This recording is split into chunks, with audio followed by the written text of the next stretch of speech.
After 8 years serving in the U.S. Army Special Forces, former Sergeant Chris Vaughn returns to his small hometown of Kitsap County, Washington.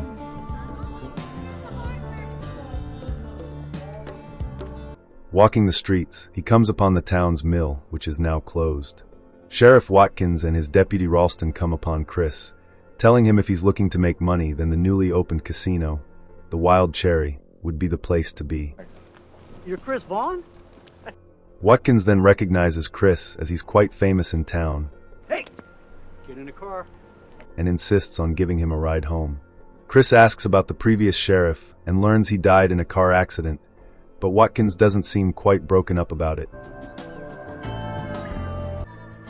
Thank you very much for the ride. Chris gets home and reunites with his older sister Michelle, Mother Connie, and Pops Chris Vaughn Sr. Later at dinner, he learns that the family has been struggling to make ends meet since the mill closed.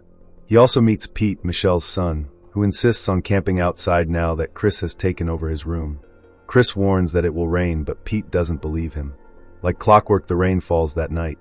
Pete comes inside soaking wet, still refusing to come inside. He wonders if Chris ever killed anyone, but Chris refuses to answer. Okay, it rained. Keep it dry.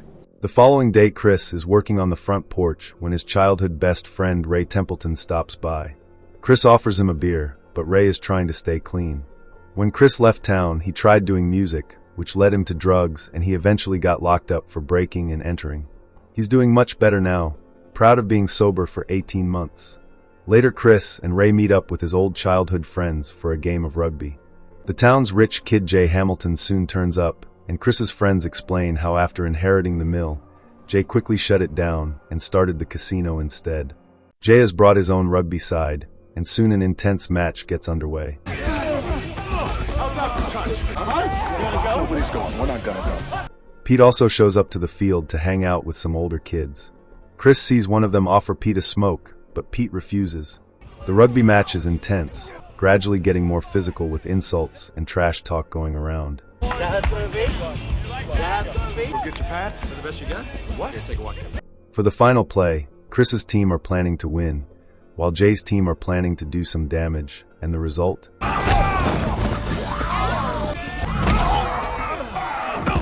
Chris and Ray are tackled dangerously. After the match, Jay invites Chris to stop by his casino and have a good time, and Chris accepts the invite. Chris confronts Pete for smoking, but he just smirks and walks away. That night, Chris and the guys turn up to the Wild Cherry, where they get invited up to the VIP lounge by Jay, who offers them anything, drinks, girls, and of course unlimited line of credit.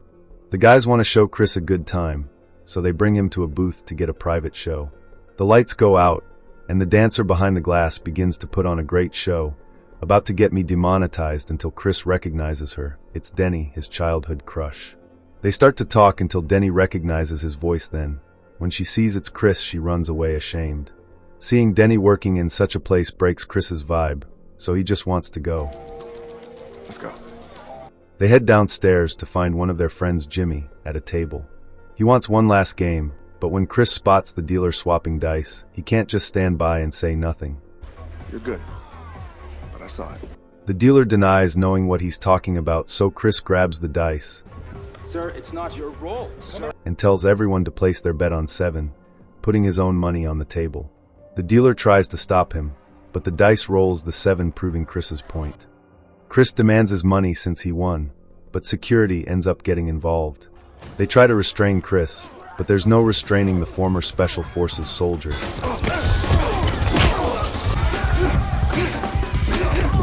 who then proceeds to wipe the floor with the guards who try to stop him from leaving. Despite dropping multiple guys, Chris is ambushed and knocked out. The casino guards, led by the head of security Booth, bring him to a back room intending on teaching him a lesson. Despite the others trying to talk him out of it, Booth uses a box cutter to brutally carve into Chris's chest. Later that night, Chris is found bleeding out and close to death in the middle of the road. Chris is rushed to the hospital, and despite his critical condition, Watkins demands a statement from him along with toxicology reports. Michelle tells him to go find Chris's attackers, but he claims to be chasing the facts. I'm just doing my job, Michelle. He doesn't get his way this time, but asks to be contacted once Chris can talk. Ray comes to visit him, stealing flowers from another room to bring for his best friend.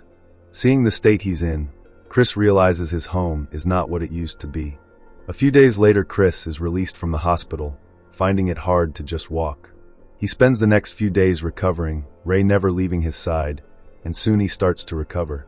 Back at full strength, Chris jumps in his old truck and takes his dad into town to grab some supplies, talking about the changes to their little town since Chris has been away. Don't ask. Later, Jay stops by to see Chris, who isn't feeling the mood for a conversation. He starts making excuses for his guy, claiming all they did was rough him up a bit after he went crazy.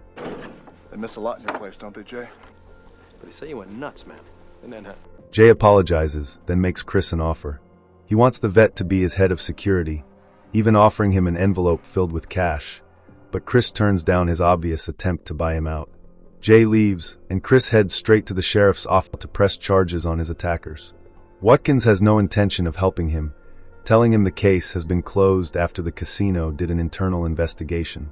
He calls the casino a no-fly zone, as it's the main source of revenue in the town. Said, I'm not gonna let this stand. Chris makes it clear that this will not slide, but Watkins reminds him who's sheriff around here before ordering him to leave the building. Denny finally stops by to see him, returning a jacket she took from him all those years ago. The two go for a walk. They talk about the incident where Denny thinks maybe he should take the sheriff's job since the post is up for election. The convo finally leads to the casino, and Denny confesses that she's been working there for a year. Chris can't hide his distaste for the fact that she is working there, but Denny tells him the bills have to get paid somehow. Things take a dark turn when Chris returns to the house, only to find Pete surrounded by paramedics, almost ending himself after smoking an illegal drug. Chris confronts Pete's friends demanding to know where they got the drugs, and finds out it's the security at the casino. Connie pleads with Chris to call the cops, but he knows that won't do any good and grabs his shotgun from the shed, refusing to listen to any word of reason. Chris races to the casino, but decides to grab a plank of wood, leaving the shotgun behind. Chris barges in, making a scene. The security think they're up for round 2, but Chris is here to kick ass and break bones. Booth steps out with a shotgun, but Chris quickly disarms him. The fight is quick, as Chris is pulling no punches and quickly beats him down. Chris then uses the board to smash the glass to Jay's office, revealing he was watching all along. Chris gets back to his truck, but soon Sheriff Watkins pulls him over and puts him under arrest. For his actions in the casino, Chris's lawyer advises he could face up to 18 years in prison if he goes to trial. On the other hand, they're offering him a plea deal.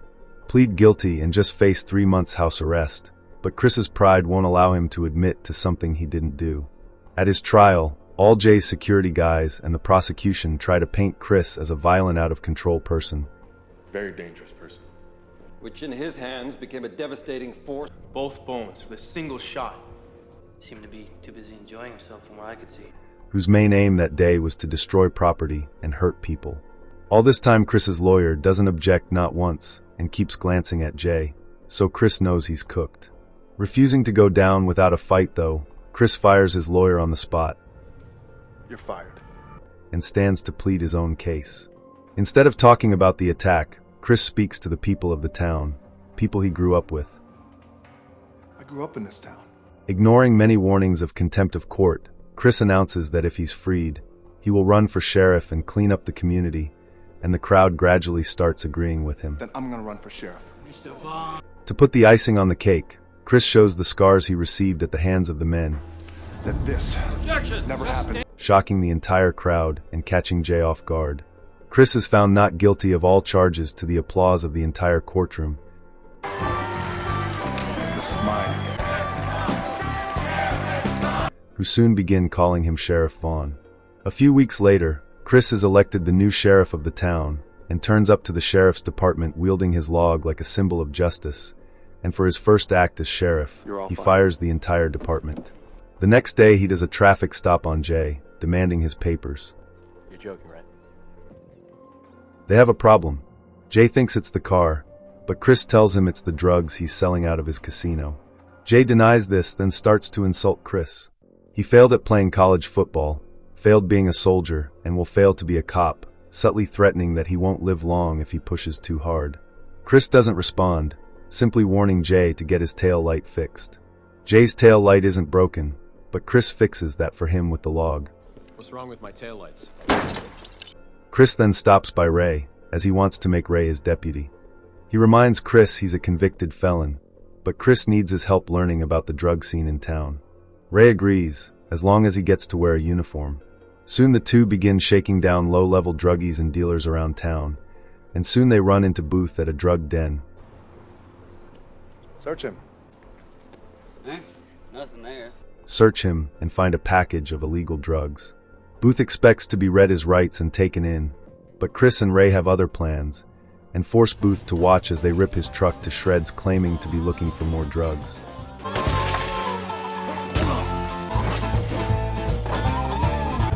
Handles pretty good.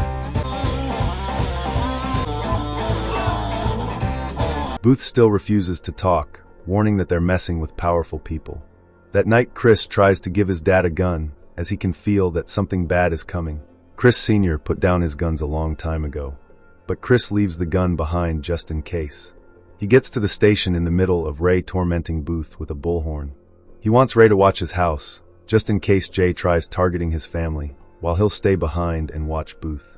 A while later, Denny stops by the station bringing him food, revealing she quit her job at the casino, trying to make some positive changes like Chris is.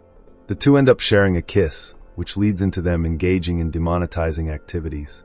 The next morning, nothing has happened, and they seem to be in for a good day, but Jay is planning to turn the entire town on its head and makes one phone call. A few minutes later, Chris's truck goes up in a ball of fire. He grabs a shotgun and goes to check when Watkins and his former deputies open fire with machine guns, ripping the station to shreds, not even sparing Booth. Meanwhile, at Chris Sr.'s home, Pete? masked men invade and attack the family. Ray puts up a fight,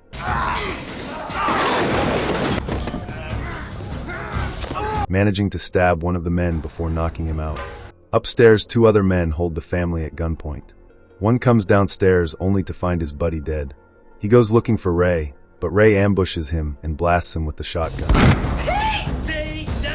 The third guy gets distracted, so Michelle kicks him down the stairs, resulting in he and Ray having a wild shootout,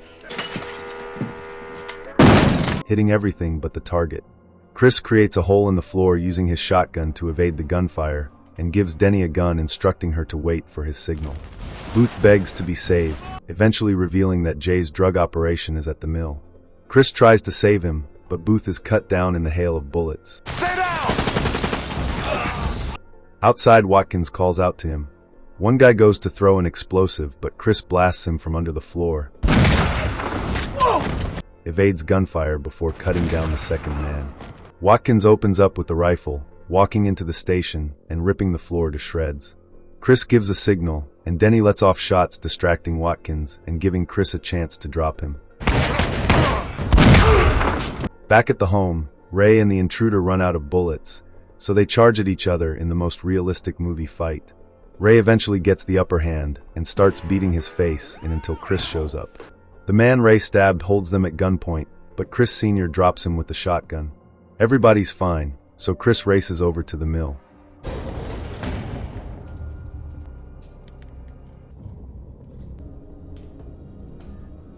Inside, he comes across the drug lab, then finds Jay sitting there waiting for him. Chris demands he surrender, but Jay activates a trap door beneath Chris's feet. Chris grabs on, stopping himself from falling. Jay starts beating him with a metal pole until Chris grabs him, causing them both to fall. Jay then pushes Chris out the mill, and he falls about 2 floors down, injuring his leg. When Jay comes down, Chris has already taken off into the woods, so Jay grabs an axe and goes after him. Chris barely manages to fix his injured knee before dodging Jay's axe, then tackling him down a hillside. Jay grabs the axe, but Chris defends himself using a log, and the two have an intense and bloody fight.